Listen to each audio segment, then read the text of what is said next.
Good morning students. आज हम class 7 Hindi निकुंज lesson 8 Hind महासागर में छोटा सा हिंदुस्तान पढ़ने जा रहे हैं।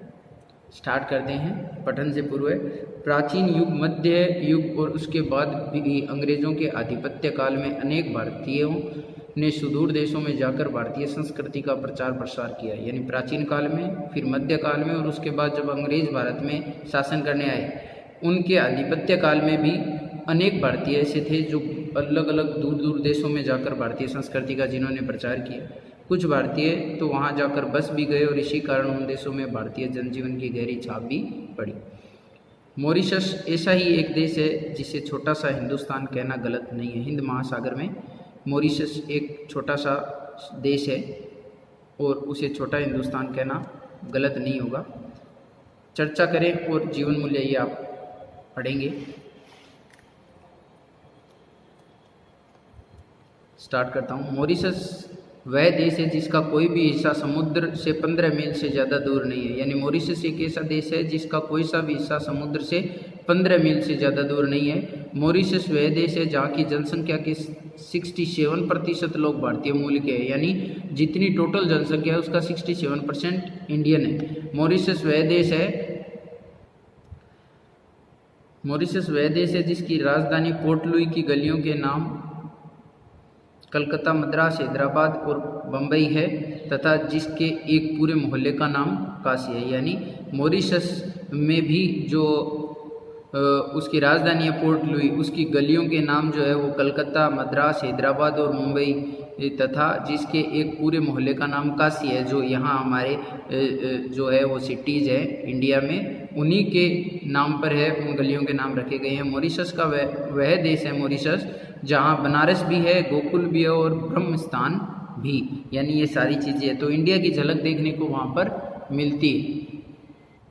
तो मॉरिशस एक ऐसा देश है जहाँ पर उसकी राजधानी जो पोर्ट लुई है उसकी गलियों के नाम कलकत्ता, मद्रास, हैदराबाद और मुंबई है और एक मोहल्ले का नाम काशी भी है। इसके अलावा वहाँ पर बनारस भी है, गोकुल भी है और ब्रह्म स्थान भी। यात्रा पर मैं दिल्ली से 15 जुलाई को बम्बई से, यानी मुंबई जिसका नया नाम है, से 16 जुलाई को और नैरोबी से 17 जुलाई को मॉरिशस के लिए रवाना हुआ। यानी इस कवि के, इस लेसन के जो लेखक हैं वो ये कह रहे हैं कि यात्रा पर मैं दिल्ली से 15 जुलाई को, फिर मुंबई से 16 जुलाई को और नैरोबी से 17 जुलाई को मॉरिशस के लिए रवाना हुआ। इधर से जाते समय नैरोबी की दुनिया में मुझे एक रात और 2 दिन ठहरने का मौका मिल गया। अतएव मन में यह लोभ जग गया, यानी लालच हो गया कि मॉरिशस के भारतीयों और अफ्रीकियों से मिलने के पूर्व हमें अफ्रीका के शहरों से मुलाकात कर लेनी चाहिए। विमान दूसरे दिन शाम को मिलने वाला था। अतएव हम जिस दिन नैरोबी पहुँचे उसी दिन उच्चायुक्त श्री भाटिया के साथ नेशनल पार्क में घूमने को निकल गए। उच्चायुक्त थे श्री भाटिया, उनके साथ घूमने के लिए निकल गए नेशनल पार्क में। नैरोबी का नेशनल पार्क चिड़ियाघर नहीं है, शहर से बाहर बहुत बड़ा जंगल है जिसमें घास अधिक, पेड़ बहुत कम है। यानी घास ज़्यादा पाई जाती है, पेड़ पौधे नहीं है, लेकिन जंगल में सर्वत्र अच्छी, यानी सभी जगह अच्छी सड़कें बिछी हुई है और पर्यटकों की गाड़ियाँ, पर्यटक का मतलब होता है सैलानी जो घूमने के लिए आते हैं, तो घूमने आने वाले पर्यटकों की गाड़ियाँ उन पर दौड़ती ही रहती है। हमारी गाड़ी को भी काफ़ी देर तक दौड़ना पड़ा मगर सिंह कहीं दिखाई नहीं पड़े। अफ्रीका के शेर बहुत ज़्यादा प्रसिद्ध है, तो लेखक ने चाहा कि क्यों न अफ्रीका के शेरों से मुलाकात करें, इसलिए वो नेशनल पार्क में घूमने के लिए गए उस जंगल में, लेकिन उन्हें शेर कहीं भी नहीं दिखाई दिए। दूसरी दूरी तय करने के बाद, या यूँ कहिए कि 10-20 मील के भीतर हर सड़क छान लेने के बाद हम उस जगह जा पहुँचे जहाँ सिंह उस दिन आराम कर रहे थे। यानी काफ़ी दूरी तय करने के बाद में, या यूँ कहें कि 10-20 मील के भीतर हर सड़क को छानने के बाद हम उस जगह पर पहुँचे जहाँ पर सिंह आराम कर रहे थे। वहाँ जो कुछ देखा वह जन्म भर कभी नहीं भूलेगा। यानी जिसने वहाँ वो दृश्य देखा वो जन्म भर, यानी ज़िंदगी भर कभी नहीं भूलेगा। कोई 7-8 सिंह लेटे या सोए हुए थे और उन्हें घेर कर 8-10 मोटरें खड़ी थी। यानी 8-10 गाड़ियाँ उन शेरों को घेर कर खड़ी थी। तुर्रा यह कि सिंहों को यह जानने की कोई इच्छा ही नहीं थी कि हमें देखने को आने वाले लोग कौन हैं। तो तुर्रा यह है कि सिंहों को यह जानने की कोई इच्छा ही नहीं थी कि हमें देखने को कौन आया है। सिंह जो है वो आपस में ग्रुप में बैठे आराम कर रहे थे, लेटे हुए थे, और उनके आसपास जो है वो 8-10 गाड़ियाँ मोटरें खड़ी थी, लेकिन शेरों को इससे कोई फर्क नहीं पड़ रहा था। मोटरों में शीशे चढ़ाकर उनके भीतर बैठे लोगों की ओर सिंहों ने भी दृष्टिपात नहीं किया, यानी मोटरों में शीशे चढ़ाकर उनके भीतर बैठे लोगों की ओर सिंहों ने भी कभी दृष्टिपात भी नहीं किया। यानी मोटरों में जो लोग बैठे थे उन्होंने गाड़ियों के शीशे चढ़ा रखे थे, लेकिन शेरों को उनसे कोई लेना देना नहीं था, और शेरों ने उनकी तरफ दृष्टिपात का मतलब होता है नज़र डालना, नज़र उठाकर देखना, तो नज़र उठाकर उनकी तरफ देखा तक नहीं। मानो हम लोग तुच्छातिछुत। तो लेखक कह रहे हैं कि शेर गाड़ी के भीतर बैठे लोगों को देख ही नहीं रहे थे, दृष्टि भी नहीं डाल रहे थे, मानो हम लोग तुच्छाति तुच्छ हों, यानी छोटे से छोटे। तुच्छ का मतलब छोटा होता है, तो तुच्छाति चुत, तुच्छ का मतलब हो गया बहुत छोटा, छोटे से भी छोटा, और उनकी नज़र में आने के योग्य बिल्कुल नहीं हो, यानी उनकी नज़र में आने के योग्य ही नहीं है। हम लोग वहाँ आधा घंटा ठहरे होंगे। इस बीच एक सिंह ने उठकर जंभाई ली, दूसरे ने देह को ताना, तीसरे ने सोई हुई सियानियों की देह चाटी, मगर हमारी ओर किसी भी सिंह ने नज़र नहीं उठाई, यानी हमारी तरफ किसी भी सिंह ने नहीं देखा। हम लोग पेड़ पौधे और खरपात से भी बदतर समझे गए, यानी पेड़ पौधों को भी वो देखते हैं, सूंघते हैं, लेकिन हमारी हालत उन पेड़ पौधे और खरपात यानी जो घास होती है उससे भी बदतर थी। वो हमें समझ रहे थे, हमारी तरफ देख भी नहीं रहे थे। इतने में कोई मील भर की दूरी पर हिरणों का एक झुंड दिखाई पड़ा, जिनके बीच एक जिराफ खड़ा था। अब 2 जवान सिंह उठे और 2 और चल दिए।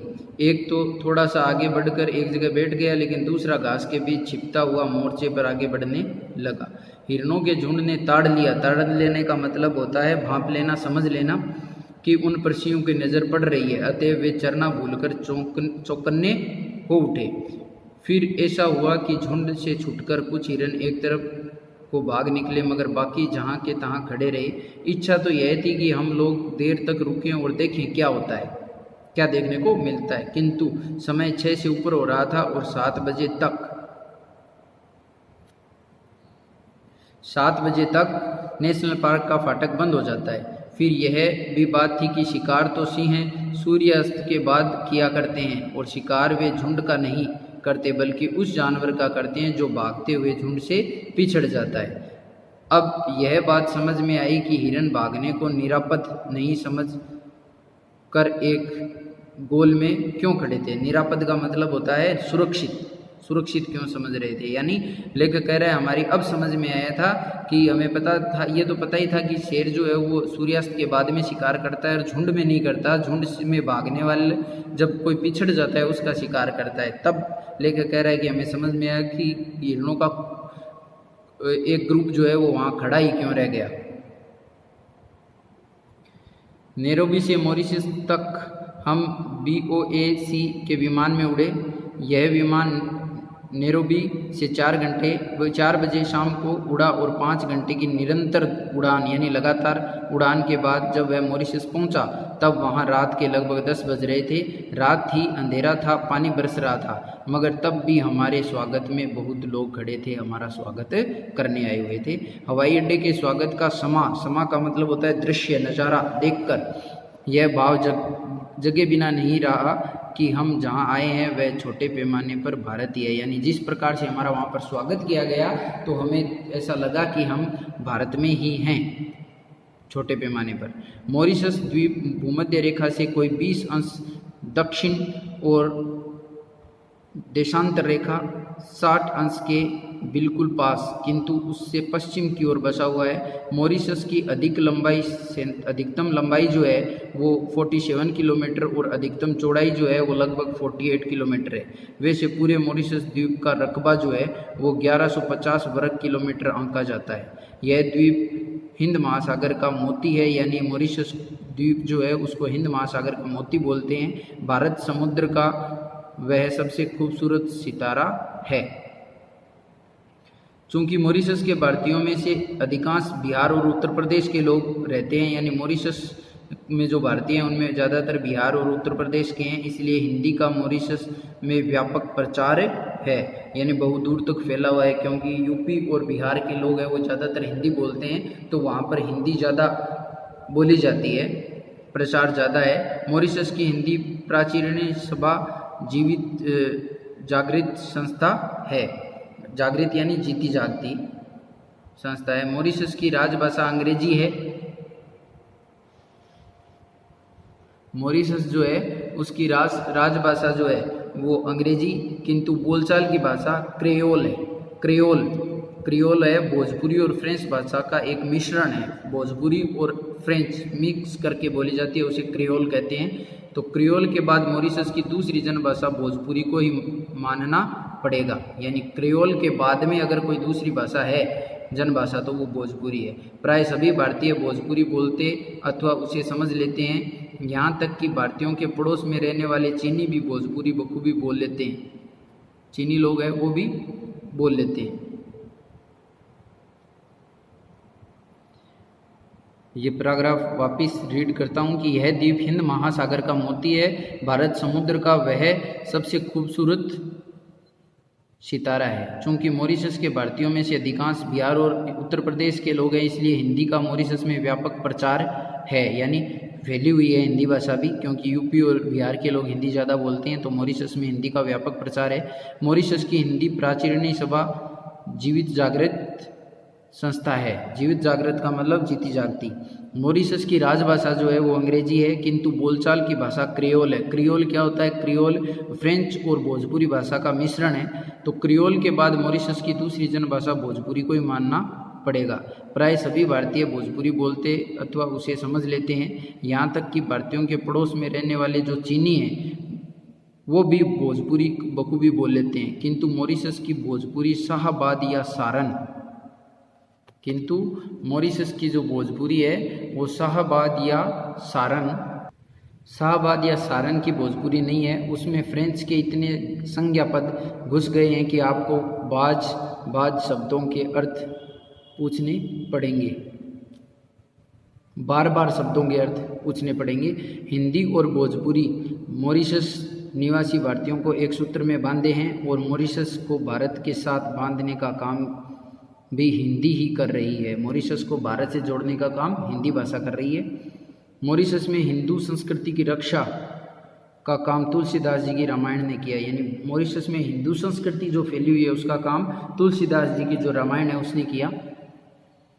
मॉरिशस में ईख की खेती और उसके व्यवसाय को जो सफलता मिली है वह भारतीय वंश के लोगों के कारण मिली है, यानी भारतीय वंश के लोग वहाँ निवास करें इसीलिए वहाँ पर ईख की खेती की जाती है और उसका व्यवसाय वहाँ पर सफल हुआ है। सारा मॉरिशस कृषि प्रधान द्वीप है, क्योंकि चीनी वहाँ का प्रमुख अथवा एकमात्र उद्योग है। सारा मॉरिशस जो है वो कृषि प्रधान द्वीप है। क्योंकि वहाँ पर चीनी का जो है वो प्रमुख उद्योग है और एकमात्र उद्योग है चीनी वहाँ पर। भारत में बैठे बैठे हम यह समझ नहीं पाए कि भारतीय संस्कृति कितनी प्राणवती और चिरायु है। प्राणवती का मतलब हो गया सजीव या जीवंत, और चिरायु का मतलब बहुत ही ज़्यादा दिन जीने वाला, चिरंजीवी जिसको बोलते हैं। मॉरिशस जाकर हम अपनी संस्कृति की प्राणवत्ता का ज्ञान आसानी से प्राप्त कर लेते हैं। मालिकों की इच्छा तो यही थी कि भारतीय लोग भी क्रिस्तान हो जाएं, किंतु भारतीयों ने अत्याचार को तो सहे लेकिन प्रलोभनों को ठुकरा दिया, यानी प्रलोभन जो भी लालच दिए गए उन्हें ठुकरा दिया। हालांकि उन्होंने इसके बदले में कई अत्याचार सहे। वे अपने धर्म पर डटे रहे और जिस द्वीप में परिस्थितियों ने उन्हें भेज दिया उस द्वीप को उन्होंने छोटा सा हिंदुस्तान बना डाला। यह ऐसी सफलता की बात है जिस पर सभी भारतीयों को गर्व होना चाहिए। यानी मॉरिशस जो है वो एक क्रिश्चियन देश है, वहाँ के ज़्यादातर लोग जो है वो ईसाई धर्म मानते हैं और भारतीयों पर भी, जो भारतीय वहाँ पर भेज दिए गए थे, उन पर भी दबाव बनाया गया था कि वो ईसाई धर्म को कबूल करें। लेकिन भारतीयों ने अत्याचार जरूर सही लेकिन अपने धर्म को नहीं छोड़ा और उन्होंने अपने धर्म का प्रचार भी वहाँ पर किया और मॉरिशस को आधा या छोटा सा हिंदुस्तान बना डाला। तो ये बहुत बड़ी सफलता की बात है जिस पर सभी भारतीयों को क्या होना चाहिए, गर्व होना चाहिए। मॉरिशस के प्रत्येक प्रमुख ग्राम में शिवालय होता है, शिवालय जहाँ पर भगवान शिव का शिवलिंग होता है और पूजा होती है। तो मॉरिशस के प्रत्येक प्रमुख ग्राम में हिंदू तुलसीकृत रामायण का पाठ करते हैं, यानी जितने भी हिंदू है वहाँ पर मॉरिशस में वो तुलसी जी की रामायण का पाठ करते हैं अथवा ढोलक और झांझ पर उसका गायन करते हैं। मॉरिशस के मंदिरों और शिवालयों को मैंने अत्यंत स्वच्छ और सुरम्य पाया। सुरम्य का मतलब होता है सुंदर। कितना अच्छा हो यदि हम भारत में भी अपने मंदिरों और तीर्थ स्थलों को उतना ही स्वच्छ और सुरम्य बनाएं जितना स्वच्छ वे मॉरिशस में दिखाई देते हैं। लेखक रामधारी सिंह दिनकर जो है वो ये कहना चाहते हैं कि मतलब मॉरिशस की शहर से ये पता चला कि मॉरिशस में भारतीय धर्म को कितना महत्व दिया जाता है, वहाँ के मंदिर और जो धार्मिक पुस्तकें उनका कितना आदर सत्कार और वो कितनी स्वच्छ और साफ और सुंदर होती है। तो क्यों न हम भारत में भी उनको उतना ही जो है वो आदर सत्कार दें, उन्हें स्वच्छ और सुंदर रखें और जितने भी हमारे मंदिर और तीर्थ स्थान हैं उनको अच्छा सुंदर बनाएं, उन्हें स्वच्छ रखें जितना वे मॉरिशस में है। वहाँ का परी तालाब भी हिंदुओं की एकांतिक भक्ति के कारण पुण्य धाम हो उठा है। पुण्य धाम का मतलब हुआ पुण्य का स्थान, पवित्र स्थान, यानी मॉरिशस में परी तालाब है वो भी हिंदुओं की एकांतिक का मतलब पक्का निश्चय के कारण पुण्य धाम हो गया है भक्ति का। परी तालाब केवल तीर्थ ही नहीं दृश्य से भी पिकनिक का स्थान है। शिवरात्रि के समय सारे मॉरिशस के हिंदू श्वेत वस्त्र धारण करके यानी सफ़ेद कपड़े पहनकर करके कंधों पर कांवर लिए जुलूस बांधकर परी तालाब पर आते हैं और यहाँ से जल लेकर अपने अपने गांव के शिवालयों को लौट जाते हैं तथा शिव जी को जल चढ़ाकर अपने घरों में प्रवेश करते हैं। ये सारे काम वे बड़ी ही भक्ति भावना और पवित्रता के साथ करते हैं। सभी वयस्क लोग उस दिन उजली धोती, उजली कमीज, उजली गांधी टोपी पहनते हैं। हाँ, बच्चे हाफ पैंट पहन सकते हैं लेकिन गांधी टोपी उस दिन उन्हें भी पहननी पड़ती है, यानी गांधी टोपी तो सब पहनते हैं, वयस्क बूढ़े बच्चे सब। परी तालाब पर चलने वाला यह मेला मॉरिशस के प्रमुख आकर्षणों में से एक है और उसे देखने को अन्य धर्मों के लोग भी काफ़ी संख्या में वहाँ पे आते हैं। यानी हिंदू लोग जब ये काम करते हैं तो अन्य धर्मों के लोग भी उन्हें देखने के लिए आते हैं। तो एक छोटा सा देश मॉरिशस है जो कि जहाँ पर क्रिश्चियन पाए जाते हैं और ईसाई धर्म के लोग वहाँ पर हैं, फिर भी जो भारतीय वहाँ पर बसे हुए हैं वो अपने धर्म के प्रति इतने ज़्यादा जागरूक और सजग हैं कि उन्होंने अपने धर्म को वहाँ पर आज भी है वो उसी तरह आदर सत्कार दिया है और उस धर्म को वहाँ पर स्थापित करके रखा है। इस बात का हमें गर्व होना चाहिए और उन्हीं से प्रेरणा लेते हुए हमें हमारे यहाँ हिंदुस्तान में भी है धार्मिक स्थल जितने भी है, मंदिर जो भी है और धार्मिक पुस्तकें जितनी भी हैं उनका आदर सत्कार करना चाहिए, उन्हें स्वच्छ रखना चाहिए, साफ़ सुथरा रखना चाहिए और सुंदर बनाना चाहिए। तो इस लेसन में हमें बहुत ही अच्छी प्रेरणा दी गई है कि एक छोटा सा देश जो कि ईसाई धर्म वाला देश है वहाँ भी भारतीय जो है वो अपने संस्कृति को भूले नहीं है बल्कि अपनी संस्कृति का प्रचार प्रसार किया है। तो हमें भी अपनी संस्कृति को प्रसारित करना चाहिए। तो उम्मीद करता हूँ ये लेसन आपको समझ में आएगा। इस लेसन को आप इस वीडियो में देखकर अपनी बुक में पढ़ेंगे। इस लेसन का जो भी नोटबुक और बुक वर्क होगा वो मैं आपको सेंड कर दूंगा। Thank you, have a nice day.